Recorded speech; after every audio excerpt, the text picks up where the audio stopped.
Who the hell is Catherine Dawson? My voice cut through the silence as I stared at the birth certificate. Mom dropped her coffee mug. It shattered against our kitchen's floor, dark liquid splashing across her white slippers. Dad froze, his toast halfway to his mouth. "Where did you get that?" he demanded, his voice unnaturally tight. "Your safe was open," I said, my heart thundering in my chest. I was looking for my insurance documents for the new hospital policy, and I found this instead. I slapped the paper onto the counter. Funny thing, according to this, I'm not Caitlin Reed. I'm Catherine Dawson, born to Elizabeth and James Dawson, not Robert and Jean Reed.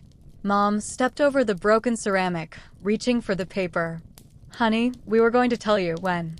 I snatched it back. "I'm turning 30 next week. I've lived 3 decades thinking I knew who I was." Dad stood up, shoulders squared. "That's enough, Caitlin. You had no business going through our things." "Your things." I laughed, the sound hollow. "This is my life." The doorbell rang. I watched their faces transform instantly, panic replaced by practiced smiles. Dad checked his watch. "That'll be Aunt Melissa and Uncle Pete for brunch," Mom said, smoothing her blouse. "We'll discuss this later. Please, not a word to anyone." I clutched the birth certificate tighter. "I'm not staying for brunch." "Caitlin Reed, don't you dare make a scene," Dad hissed, glancing nervously at the door. I grabbed my car keys from the hook. "Funny, that's not even my real name according to this paper, is it?" As I headed for the back door, Mom grabbed my wrist. "If you leave now, you're choosing to hurt this family." I twisted free. Seems like lying to me for 30 years already did that. I slipped out the back door as they opened the front, their cheerful greetings to my aunt and uncle floating through the house like nothing had happened. "Has she called yet?" Cousin Rebecca asked, eyeing me over her martini glass 3 days later. I shook my head, staring at my phone. 17 missed calls from Mom. 26 text messages. I'd read none of them. We sat in a dimly lit bar downtown, the kind of place my parents would never approve of. Rebecca was the only family member I'd contacted since walking out. "They're freaking out," she said. "Aunt Jean called my mom crying yesterday." "Good," I said, swirling my untouched drink. "Let them panic for once."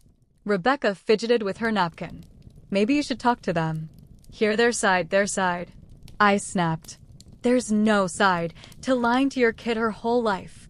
She looked away, chewing her lip. "You knew, didn't you?" The realization hit me like a freight train. Her silence confirmed it. "Wow. Perfect. Who else knew?" "The whole damn family except me." "Just the adults," she mumbled. I only found out a few years ago when I overheard my parents talking. My phone buzzed again. "Dad." I silenced it.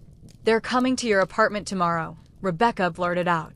Mom told me they can't take the silence anymore. "They're worried you're going to do something drastic." I laughed bitterly. "Like what?" "Find my real parents."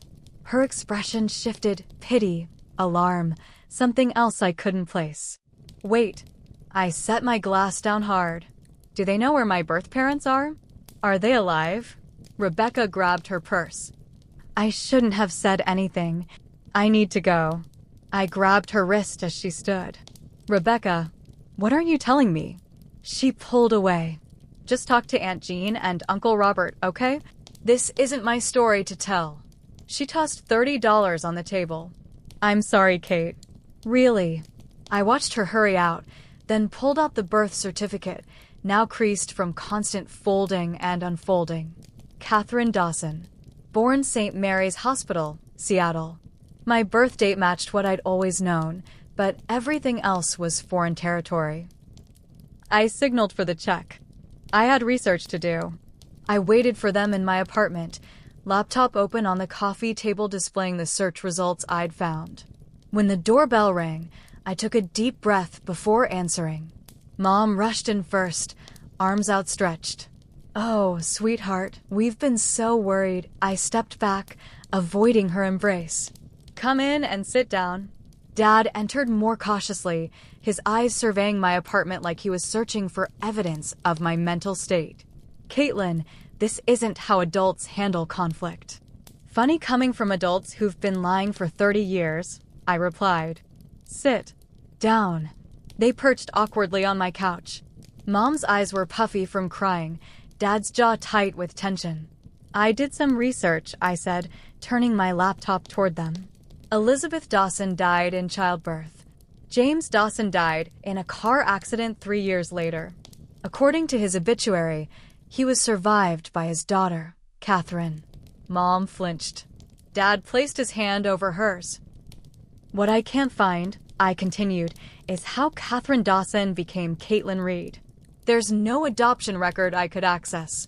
There wouldn't be, Dad said quietly. It wasn't a conventional adoption. I crossed my arms. Explain.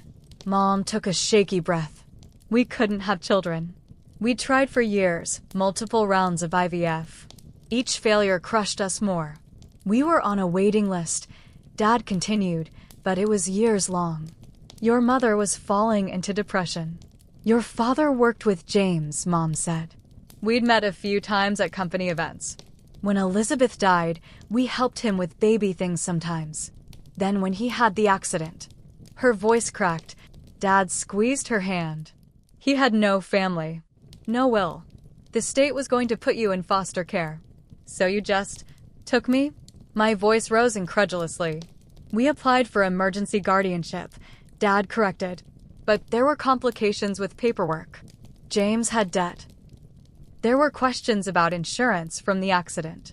It was going to be months of hearings, and meanwhile, you'd be in the system. We couldn't bear it, Mom whispered. You were barely 3. You already called me Mama Jean. So we moved, Dad said flatly. Changed your name slightly. Registered you for preschool as our daughter. The revelation stunned me into silence. Mom leaned forward. We loved you from the moment we held you. We are your real parents, Caitlin. You stole me, I said, my voice hollow. We saved you, Dad countered. From foster care, from uncertainty. By lying to me my entire life. I stood up, pacing. By making sure I never knew anything about my birth parents. We were protecting you. From what? From knowing Elizabeth Dawson died bringing me into this world? From having keepsakes from my father? From knowing my real name? Dad stood too. We are your real family. This changes nothing. It changes everything. I shouted. My whole identity is built on a lie. And what happens when I need medical history? What about my DNA? Did you think this through at all? Mom started sobbing. We thought you'd never need to know. I ran my hands through my hair, fighting my own tears. Get out. Caitlin, please. Mom reached for me. I said get out. I pointed to the door. I can't even look at you right now. Dad helped Mom to her feet. You're upset. We understand. But remember everything we've done for you. The life we've given you. I laughed bitterly. The life you stole from Catherine Dawson to give to your make-believe daughter. At the door, Dad turned back. We're still your parents. When you're ready to talk rationally, we'll be waiting. The door closed behind them. I collapsed onto my couch, the weight of 3 decades of lies crushing my chest. The hospital corridor felt endless as I walked toward the lab, clutching my doctor's referral. After a week of ignoring my parents' calls, I'd gone to my physician with vague complaints, fatigue, headaches. I casually mentioned I was adopted and knew nothing of my medical history. Dr. Bennett hadn't hesitated. Let's do a full genetic panel. Better to be safe. Now I sat in the waiting area, thumbing through a tattered magazine without reading it. Ms. Reed. The technician appeared. We're ready for you. As she prepared the blood draw, she chatted amiably. Genetic testing is pretty routine these days. Any specific concerns? Just covering my bases, I said, wincing as the needle slid in. Recently found out I'm adopted. She nodded sympathetically. Results take about 2 weeks. The doctor will schedule a follow-up. 2 weeks to potentially discover other secrets hidden in my DNA. Uncle Pete's text surprised me. Coffee tomorrow? Just us. Important. Let me know. I'd always liked him better than most of my family. He taught me to change a tire, showed up to my college graduation when my parents were stuck in Bali after a canceled flight. We met at a quiet cafe downtown. He looked older than I remembered, the lines around his eyes deeper. "You look like hell," he said by way of greeting. "Thanks. Family drama will do that." I stirred my coffee aggressively. He sighed. "They told me what happened. That you found out. Did you know?" I demanded.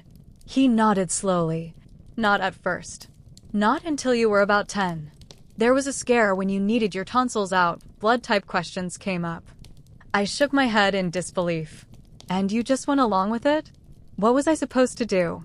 "You were a happy kid. They were good parents, Kate." He leaned forward. "Whatever else they did, they've loved you fiercely.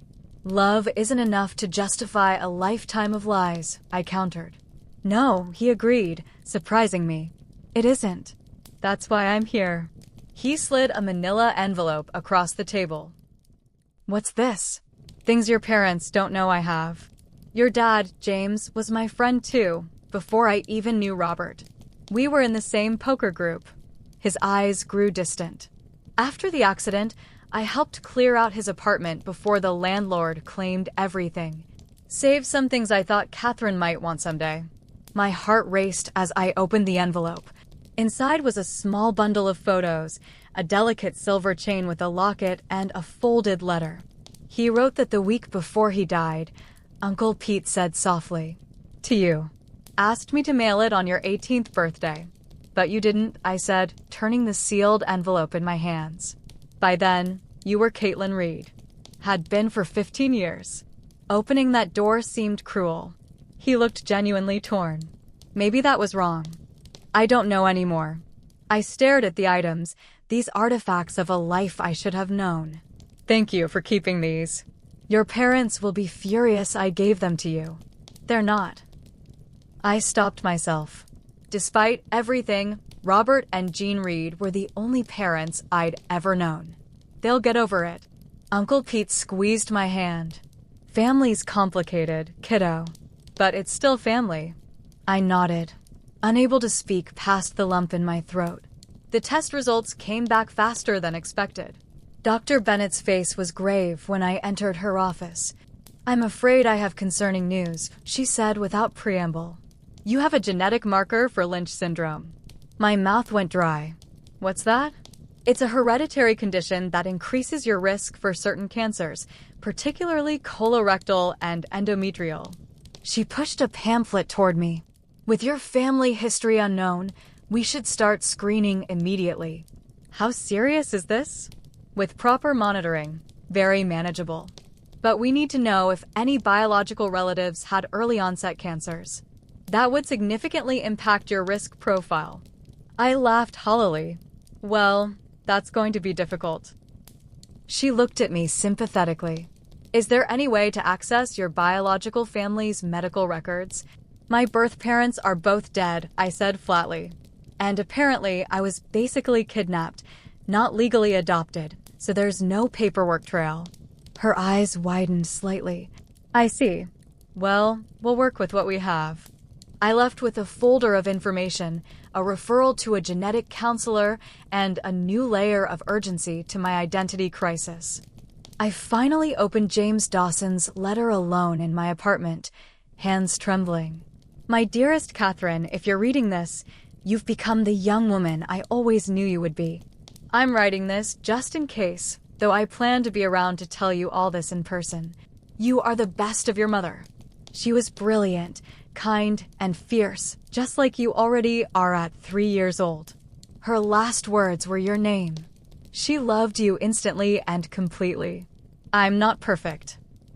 Raising you alone has been the hardest and most rewarding challenge of my life. Some days I worry I'm not enough. But we're figuring it out together, aren't we, kitty cat? Whatever path you choose in life, know you were made from love and for love. Be brave. Be kind. Be yourself. Always and forever." Dad, I clutched the letter to my chest, mourning the father I couldn't remember, the mother I never knew, and the life that had been taken from me. The doorbell rang at 7 p.m. sharp. I took a deep breath before opening it. Mom stood there clutching a casserole dish, Dad behind her with a bottle of wine. Their tentative smiles faltered when they saw my expression. "Come in," I said, stepping aside. They'd been persistent. Daily texts, voicemails, even a letter delivered by courier. After 3 weeks of silence, I'd finally agreed to dinner. "I made your favorite," Mom said, holding up the dish. "Chicken parmesan." I nodded, taking it to the kitchen. The domesticity felt surreal after everything. We ate in uncomfortable silence until Dad cleared his throat. "We've missed you, Caitlin." "Catherine," I corrected quietly. Mom's fork clattered against her plate. "What?" "My name is Catherine." I met their eyes. "I've decided to go by Catherine now." Dad's jaw tightened. "That's your choice, of course." "I have Lynch syndrome," I said flatly, watching their confusion. "It's a genetic condition. Increases my cancer risk significantly." Mom gasped. "What? How do you know?" "I had genetic testing done. Because I have no idea about my family medical history, I let the accusation hang in the air." "We'll help however we can," Dad said, reaching for my hand. I let him take it. "Whatever doctors, specialists, I need more than that," I interrupted. "I need everything you have on James and Elizabeth Dawson. Every scrap of information, every document. Uncle Pete gave me some things, but it's not enough." Mom's eyes flashed. "Pete had no right. He had every right," I countered. "They were my parents." "We are your parents," she insisted. I withdrew my hand from Dad's.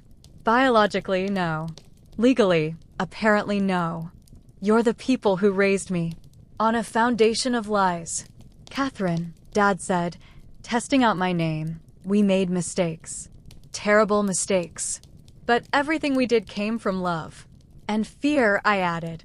"Fear of losing me. Fear of the truth. Fear that has now potentially compromised my health." They exchanged glances. "What do you want from us?" Mom asked, her voice small.